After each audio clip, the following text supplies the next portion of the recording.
अस्सलाम वालेकुम जनाब, ठीक हैं? खैरियत से? उम्मीद करता हूँ मेरे सारे बहन भाई ठीक होंगे, खैरियत से होंगे। और मैं आप सबकी खिदमत में फिर एक बार हाज़िर हुआ हूँ मुल्क की जो भी क्राइसिस चल रहे हैं उस बारे में बात करने के लिए। जो भी मेरे पास अदना सी छोटी मोटी जो भी मालूमात होती है, मैं चाहता हूँ कि मैं अपने बहन भाइयों से इसको शेयर करूँ। और जो आजकल हमारे मुल्क में जो हालात जो क्राइसिस बने हुए हैं, आया कि वो आटे के हों या डिफरेंट सियासत के हों या फिर पंजाब के हों, वो सारे मेरे भाइयों तक पहुंचने चाहिए।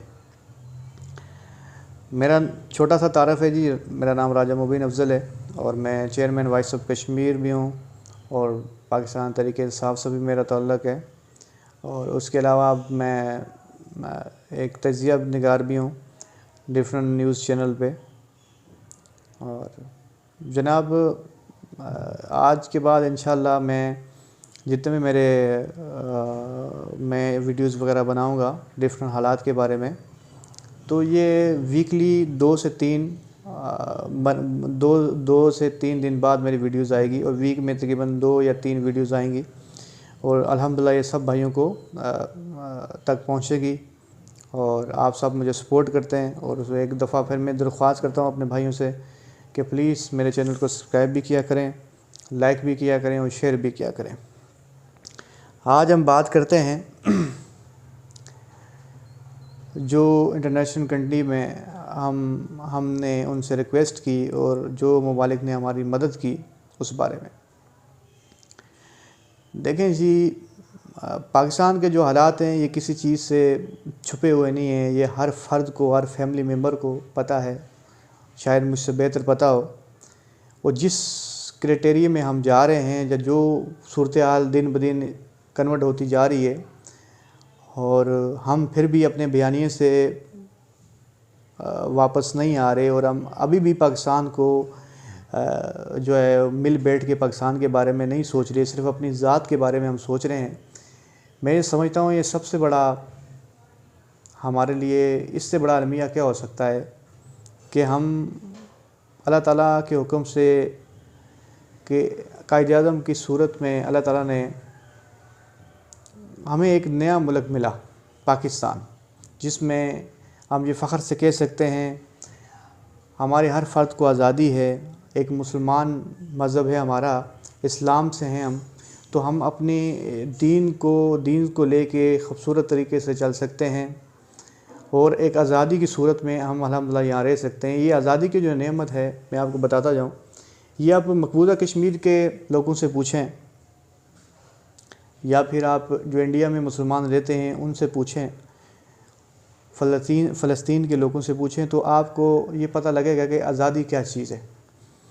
तो अल्लाह ताला ने अगर पाकिस्तान में हम लोगों को ये पाकिस्तान की सूरत में एक आज़ादी से नवाजा है, तो हमें अल्लाह ताला का शुक्रगुज़ार होना चाहिए और उन चीज़ों से सीखना चाहिए कि हमने आया क्या क्या गलतियाँ की हैं और जो की हैं, जो मुल्क के लिए क्या बेहतर है और क्या गलत है। अब वो वक्त नहीं है कि हम एक दूसरे पे तनकीद बाय तनकीद करें।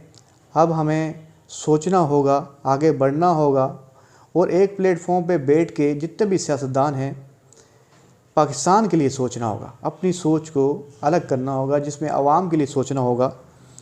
बड़े अफसोसनाक वाक़या जो हैं इन हफ्तों में रहनुमा हुए, जिसमें से एक सरफ़हरिस्त था कि एक बंदा सस्ते आटे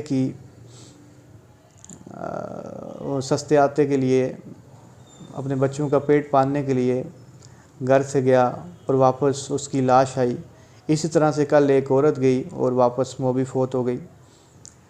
और इस भगदड़ का हम एक किसी को कोई चीज़ सस्ती फराम गरीबों को कर भी रहे हैं, लेकिन एक क्राइटेरिया के थ्रू बिल्कुल नहीं करते, ना ही एक तरीक़ेकार से हम उन तक ये चीज़ पहुंचा रहे हैं। देखिए कौन से हालात पाकिस्तान में आ गए हैं, अल्लाह माफ़ करे। हम माशाल्लाह हमारी गंदम इतनी होती थी कि हम पूरी दुनिया में अपनी गंदम को सप्लाई किया करते थे। आज गंदम इतनी कम पड़ गई है कि हमारे पास आटे की कीमत दुगनी से भी ज़्यादा करने की कोशिश हमने की और जहाँ मुझे लगता है कि 3300 का 20 किलो आटे पे हमने पहुँचा दिया। यानी कि एक गरीब की पहुंच से हमने आटा बिल्कुल दूर कर दिया है। देखें, हम मुसलमान हैं, हमारा पहला फ़र्ज़ है कि हम अपने मुल्क में अपने बहन भाइयों के साथ हेल्प करें, इंसानियत को ज़िंदा करें, लेकिन हम इंसानियत को कहीं ना कहीं खोते जा रहे हैं। सियासतदान जो वफाक गवर्नमेंट है, या उन्होंने ये ऐलान किया आटे का, तो उनको ये चाहिए था कि एक मेकनिज़म बना के ये दें ताकि हर फ़र्द को ये चीज़ मिले। वहाँ पे बहनें, बेटियाँ, नौजवान, बूढ़े जो भी इस आटे को लेने के लिए आते हैं वो पुरअमन तरीके से इसको ले सकें, ना कि वहाँ पे भगदड़ पैदा हो जिसकी वजह से लोगों की जानें ज़ाया हों, लोग वापस खाली जाएं। तो फिर हमारा क्या काम है? मुझे तो आज दिन तक ये समझ नहीं आया कि सियासतदान जो भी ये जीत के असम्बली में आते हैं तो उनका काम क्या है, वो करते क्या हैं। एक आदमी जो जीत के आता है अपने हलके से और उसको इतने हज़ार लोग वोट देते हैं, सम जगह पे तो आपको लाखों की तादाद में वोट पड़ता है, तो आपकी ज़िम्मेदारी है उनका ख्याल रखना। आपकी ज़िम्मेदारी है कि पाकिस्तान का ख्याल रखना, पाकिस्तान के वासियों का ख्याल रखना। आप क्यों इस चीज़ से पीछे हो जाते हैं? क्यों ये चीज़ पुरअमन तरीके से नहीं कर पाते? आप में किस चीज़ की कमी है? बड़े अफसोस की बात है। अब मैं इस बात पे आना चाहूँगा कि जो पंजाब की सूरत हाल है इलेक्शन की, मैं आपको ये बताना चाहूँगा कि अनकरीब आपको इस वीक के अंदर पंजाब में चेंजिंग नज़र आएगी और परवेज़ इलाही साहब जो आपके हैं ये वज़ीर आला नहीं रहेंगे। और आपको ये भी पता होना चाहिए कि परवेज़ इलाही साहब ने जिस तरह से करप्शन की है, ये रिकॉर्ड कायम कर दिया है उन्होंने करप्शन कर करके।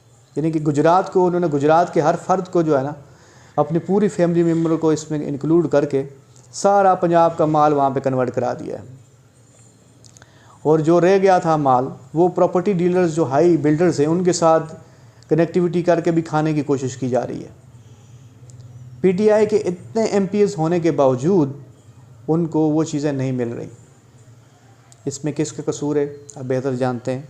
डेफिनेटली इमरान खान साहब का कसूर है कि उन्होंने अपने एमपीएस को रिस्पेक्ट नहीं दिलाई। 10 सीटों वालों को वहाँ पे बैठा के आज ये दिन देखना पड़ रहा है हमें। तीसरी बात मैं आप सबसे ये करूँगा, देखिए हालात मुल्क के जिस तरफ भी जा रहे हैं, इस सब के हम कहीं ना कहीं ज़िम्मेदार हैं। हमें सोचना चाहिए। हम पढ़े लिखे नौजवान हैं, पढ़े लिखे माएँ हैं, बहनें हैं। हमें एक अल्लाह और अल्लाह के रसूल ने जो चीज़ बताई है हमें उस पर चलना चाहिए, ना कि गलत चीज़ों पे हमें जो लोग चलाते हैं, डिक्टेट करते हैं, हमें उन पे चलना चाहिए। सबसे इम्पोर्टेंट बात, मैं काफ़ी नावल्स वगैरह भी पढ़ता हूँ और इंटरनेशनल न्यूज़ वगैरह में भी मैं पढ़ता हूँ, डिफरेंट चीज़ें मैं देखता भी हूँ, सब न्यूज़ में भी मैं जाता हूँ। देखिए पूरी दुनिया ने एक लॉबी तैयार की, जिस लॉबी का मकसद था पाकिस्तान आर्मी को बदनाम करना। पाकिस्तान का सबसे मजबूत सतून, सबसे मजबूत जो हथियार है वो हमारी आर्मी है। अल्लाह ताला उसको कायम और दायम रखे। उसको तोड़ने के लिए एक लॉबी तैयार की गई। और मुझे बड़े अफसोस के साथ कहना पड़ रहा है कि आज हमारे नौजवान, हमारी माएँ बहनें जो सोशल मीडिया पे जिस तरह से आर्मी के ख़िलाफ़ बयानबाजी करती हैं, कहीं ना कहीं हम इस लॉबी का हिस्सा बनते जा रहे हैं।